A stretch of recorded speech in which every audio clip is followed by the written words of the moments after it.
Hey guys, it's Lando from the Snap Fantasy Football Podcast. I am here to talk to you about drop candidates, mainly Juju Smith-Schuster, and what to do with a guy like this that is really losing you fantasy matchups. He's only had one good game this season, maybe two, and they're touchdown dependent. Juju was a frustrating guy to have, and he's only 23 years old, but I'm going to go through other guys. We're talking Mark Ingram, T.Y. Hilton, Devin Singletary, Michael Gallup.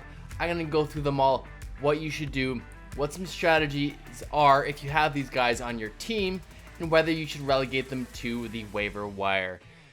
Before I continue, don't forget to like and subscribe. Drop in the comments below. Maybe guys you're looking to pick up. Maybe guys you're looking to trade for. Get us on socials. We're snap_fantasy. I'm telling lots of people to get in our DMs, send us screenshots. Send us screenshots of your opponent's team to see who I should recommend trading for. So, thanks a lot, guys. But first, we will talk about Juju Smith-Schuster. The name recognition. The guy that 2 years ago had a breakout season. What did he have? He had, in 2018, 295 fantasy points. Last year, he only had 112, and so far he's got 62. It's been a disappointing season for Juju Smith-Schuster.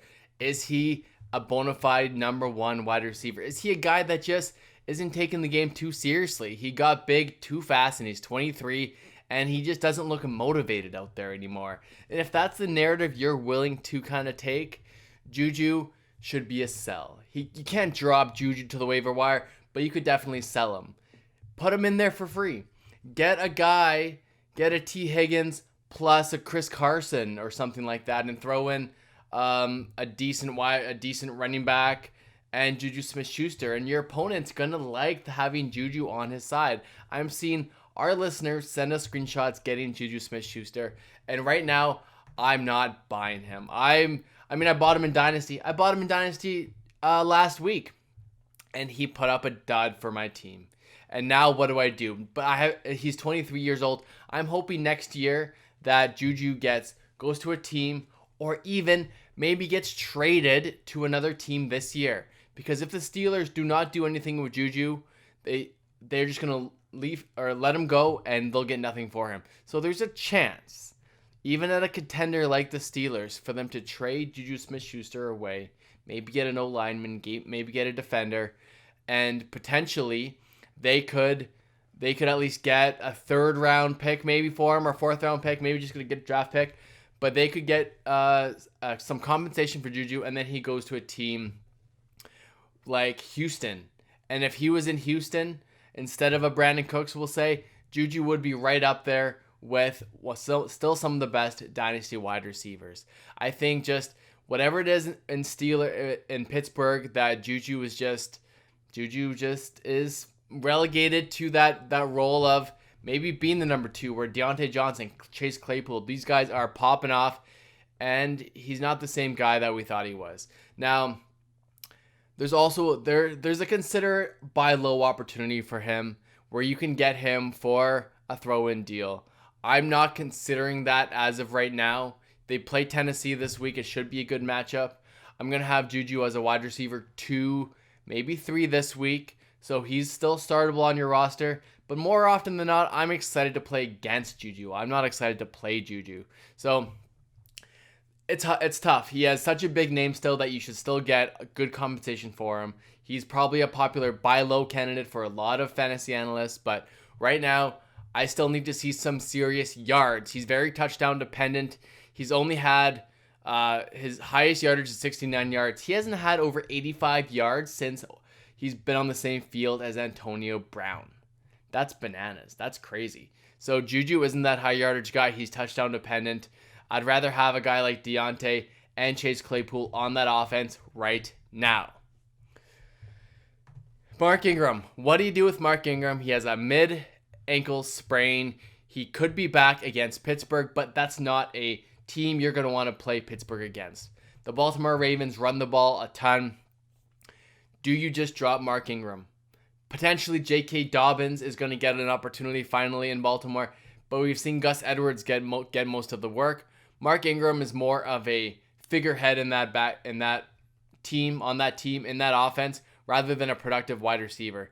He hasn't had very many good games this season, but he's gotten to the end zone, which gives him some maybe decent PPR points. But no, he's only had one versus Houston, and then he had one versus Washington. So he hasn't surpassed 57 yards this season. And Mark Ingram, I think it's done. I think you got to be done with Mark Ingram. You can drop him to the waiver wire. You're not going to get anything in a trade for Mark Ingram. Nobody wants him. He's banged up. He's hurt. Let someone else pick him up. You'd rather have almost a handcuff like Tony Pollard than a Mark Ingram where it's tempted to start him. So I know the running back position is very valuable, but if you had an opportunity to pick up a guy like Boston Scott for a couple of weeks and start him, I'd rather Boston Scott for 2 weeks than Mark Ingram, and you can't even play him this week. So maybe you could pick him up. So if you're in a league, pro tip, if you're in a league that you can pick players up and drop players after they've played, maybe pick up Mark Ingram this week on his bye week before the Monday night games start, and then you have him back. But again, I don't want to start him versus Pittsburgh. Moving on, we've got T.Y. Hilton, the Indianapolis Colts wide receiver. He finally has had a couple good target games. Against Cleveland, he had 10 targets. Last week, he had 5.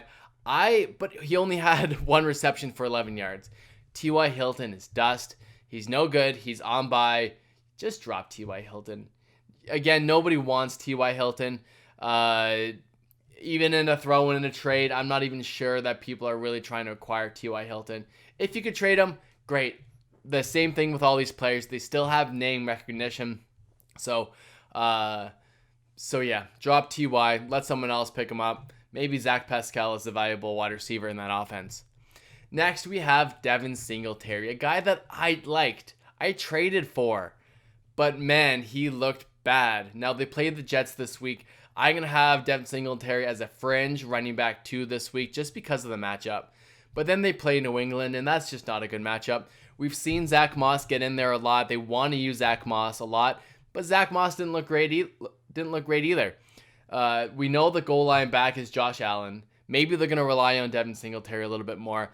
I am not going to drop Devin to the waiver wire. He is still a valuable running back. He's still only 23 years old.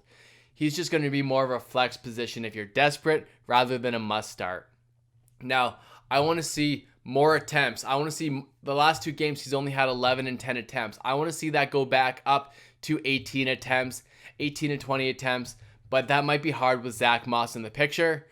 Potentially, you can trade Devin Singletary if this week more players go down to injury. So keep an eye on that, but hold Zach Moss or hold Devin Singletary, and you can't get much for trading. So just don't trade him, just hold him.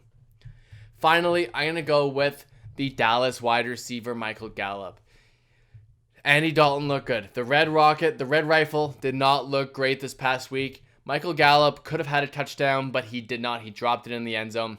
He did have 6 targets, which is decent for that team. That whole game script in Arizona was primed for wide receivers to perform well. Michael Gallup did not. He only caught 2 for 23. Michael Gallup is a boom-bust player. He will get picked up from your waiver wire if you drop him, but I'm willing to drop Michael Gallup. There's not enough volume for Andy Dalton to throw to make all these guys valuable. And we know Amari Cooper is going to get his work. And we've seen now that CeeDee Lamb commands targets in that offense. Dalton Schultz is more involved than Michael Gallup. So just drop Michael Gallup to the waiver wire. Let someone else pick him up. He's going to have his big weeks, but he's more of a DFS play. You don't want to rely on him to win your fantasy matchups. So you can drop Michael Gallup to the waiver wire. Drop it in the comments below who else you're dropping, and if you have any other considerations. Thanks for tuning in. Don't forget that support for the Snap Fantasy Football Podcast is brought to you by Manscaped, who is the best in men's below the waist grooming. Manscaped offers precision engineered tools for your family jewels.